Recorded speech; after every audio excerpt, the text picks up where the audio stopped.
À travers cette vidéo, nous allons faire la démonstration comment convertir une machine physique en une machine virtuelle. Nous utilisons ici un laptop pour lequel nous allons essayer de faire une image que nous allons transférer et utiliser dans un autre ordinateur avec le VMware pour reprendre la même image de ce laptop et l'utiliser comme machine virtuelle. Pour ce fait, nous allons utiliser un utilitaire qui s'appelle StarWind V2V Converter que nous avons ici, qui va nous guider étape par étape dans la création de notre image. Donc, on lance notre converter et puis nous avons un menu qui se présente à nous et puis il nous demande de choisir parmi les options qui nous sont offertes. En ce qui nous concerne, nous sommes intéressés par la conversion d'une machine physique en une machine virtuelle. Donc, on va faire un convert de physical machine or a disk. Suivant. Il nous offre ici trois options. La première option, c'est de convertir un volume. Si on choisit de convertir un volume, puis on fait suivant, il nous montre les disques cachés, les partitions cachées de notre système. Notre disque C et notre disque external que nous avons rattaché à cet ordinateur. Si on prend le physical disk, à partir du physical disk, soit on prend uniquement le C et les partitions cachées du C, ou bien on va prendre uniquement le disque qui est rattaché en externe, qui est un disque de sauvegarde. Ou encore, si on fait le entire machine, à ce moment-là, il prend tous les disques qui soient internes ou externes liés à la machine. En ce qui nous concerne, on va prendre uniquement le physical disk parce que tout ce qui nous intéresse, c'est de sauvegarder le disque de la machine qui est à l'intérieur avec notre système OS. Donc, on va au suivant. On choisit notre disque C. Il est très important de sélectionner également les partitions cachées de la machine. Suivant, on va faire notre sauvegarde dans un fichier local à la machine qu'on va transférer puis qu'on va utiliser avec le VMware comme une machine virtuelle. L'étape suivante, il nous demande de choisir le type de disque qui nous intéresse. En ce qui nous concerne, on va prendre le format VMDK qui est compatible avec VMware. Suivant.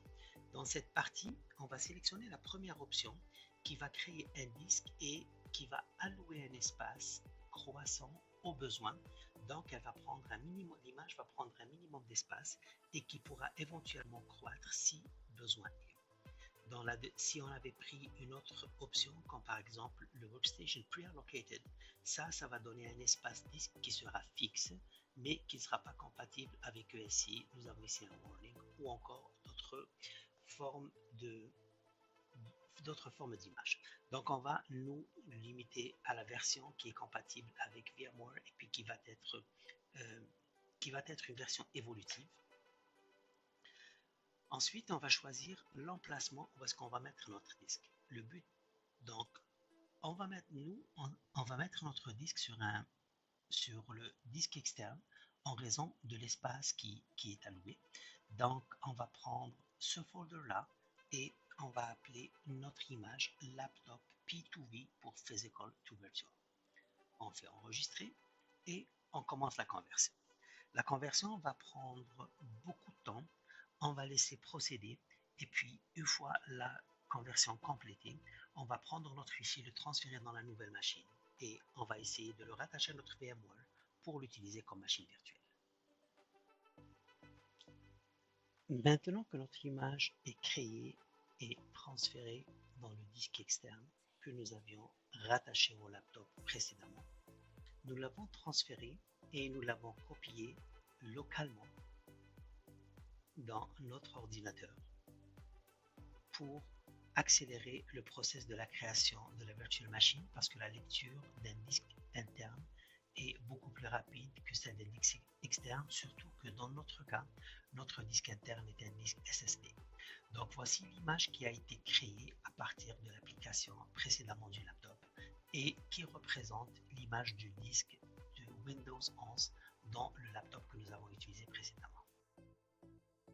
Nous allons maintenant rattacher cette image et créer notre virtual machine à partir de l'image elle-même, celle du laptop.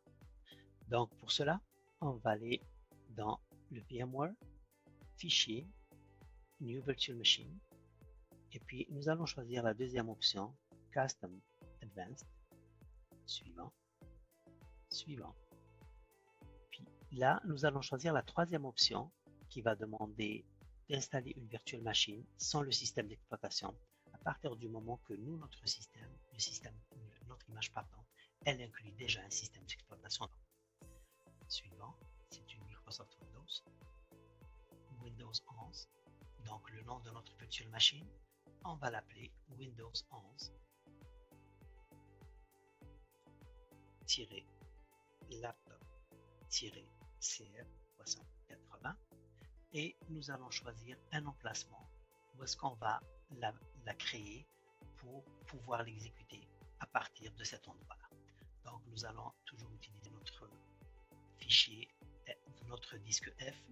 Dans le disque F, on va utiliser ce folder-là qu'on va prendre par défaut. Suivant. Ici, on va choisir l'option VMDK qui inclut les fichiers qui fonctionnent avec VMware et on va créer un mot de passe.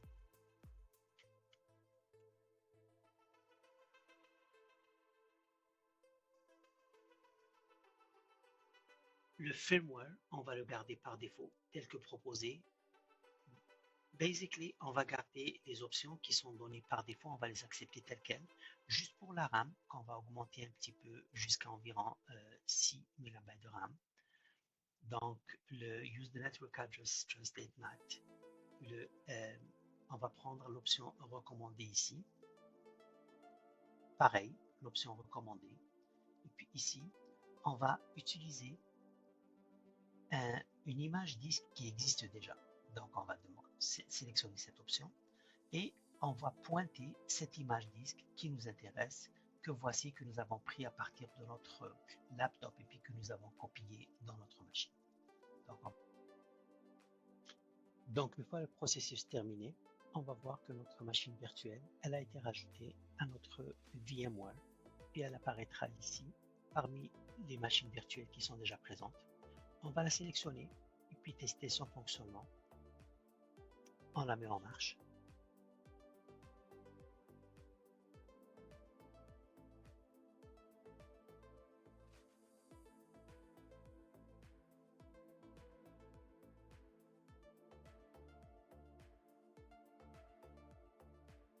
Et on retrouve le bureau de notre laptop que nous avons transféré à travers la virtual machine dans notre VMware. Donc voici notre bureau, voici l'application que nous avons utilisée dans notre laptop pour faire notre conversion. Et on va faire un test pour voir si nous avons accès à Internet.